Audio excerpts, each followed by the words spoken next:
The failure of Congress to pass a new farm bill or even extend the current one is not just political gamesmanship, it's devastating to farmers and rural communities.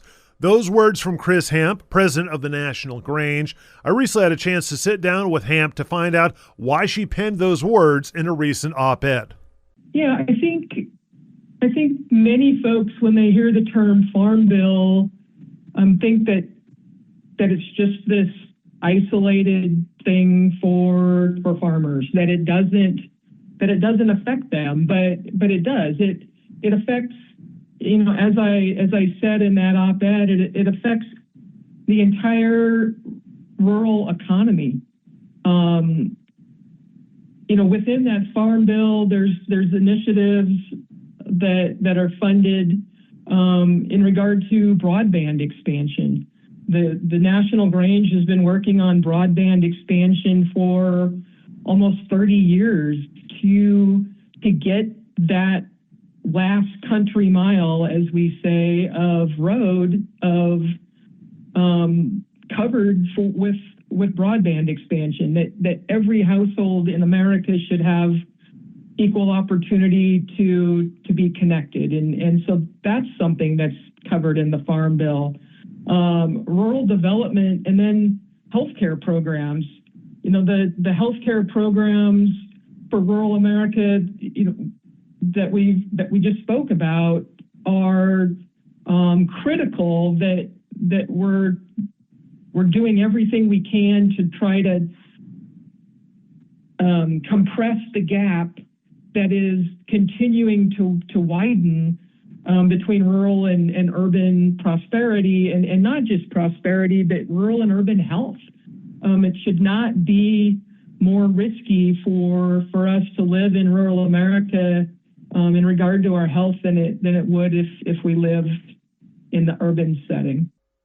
With the two sides unable to agree, I would imagine rural America feels very frustrated, like they're wondering where their voice is, who's going to represent them. It is, and from the history that you hear, and you hear a lot of the old timers that have staffed the ag committees, or that have been involved in lobbying for agricultural issues over the years. There's been this pride that all sorts of other issues are extremely partisan, and have fought that fight for forever, and they cite the Farm Bill and the ability of Congress to come together, because this is so important for America, economy-wise, health-wise, food security-wise, all of these things for families and everybody in America. That they have gotten together and made sure that there was a Farm Bill, and when there wasn't, that they did that extension. They extended the programs to cover the time until they could get the next Farm Bill passed. And here we are sitting with neither one of those at the moment, and it is disappointing. It's disappointing that this, what appears to be the widening gap between the parties' ability to find a bipartisan, middle of the road approach has made its way to the issue of the Farm Bill and American agriculture. It's something that the Grange, as you know, has stood on this platform for all of our 158 years of being fiercely independent and nonpartisan. That we are looking for the best for everyone, to take that middle of the road, and that it doesn't matter which side of the aisle it comes from, but it's what's best for America. And then, the focus on rural America and our small communities, and we've been let down with where we're at currently. I know a lot of people, when they think of the Farm Bill, they think of crop insurance and a lot of the things that are very heavily focused on the ag industry. And then they also think about SNAP, the Supplemental Nutrition Assistance Programs, TANF, other food assistance portions of the Farm Bill. I don't know that a lot of lawmakers really appreciate that rural America uses the food assistance as well as the farm portion of the Farm Bill. It is. It's not just welfare. We're helping families and seniors and children, and like I say in the op-ed, avoid hunger. It's finding ways to make sure that what they refer to as food deserts, which are those areas where there's distances between grocery stores and places to purchase food, that we minimize those food deserts, that we're making that Farm Bill makes the difference between eating and not eating for a lot of America. And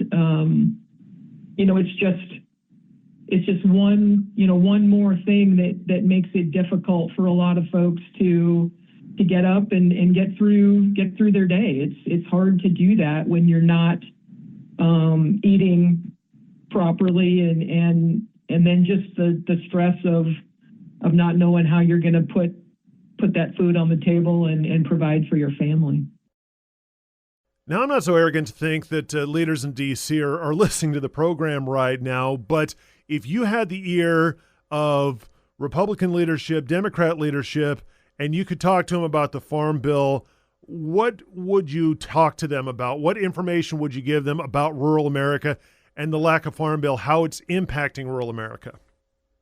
I would say, kind of what you just said, Glenn, is don't think so highly of yourself, and to do the job that your constituents voted you to do, which is to do what's best for the constituents, to do what's best for America. And that is making sure that we have a Farm Bill that does what we expect it to do, and what it has done, and looking back at those bipartisan pieces of legislation from the past, we know it's possible. And we just continue to see this leadership unable to come to the table, and that's the frustration. And it's I think I used the term gamesmanship in the op-ed, and there's no place for it. There's if you're going to accept the opportunity to represent constituents in your home area, then that responsibility extends to providing what your constituents need to live their best life. That's what the Farm Bill will help provide. I mean, I just can't overemphasize the importance of it, and the need for restored faith in the process. That's that piece, I think, is what a lot of us are missing a bit of, right? Is that faith in the process, and being able to come together despite where we're at in the political process and everything else swirling around. That would show tremendous fortitude to have this come out at this time and set us up for success in the next handful of years to come here. Once again, Chris Hamp, president of the National Grange.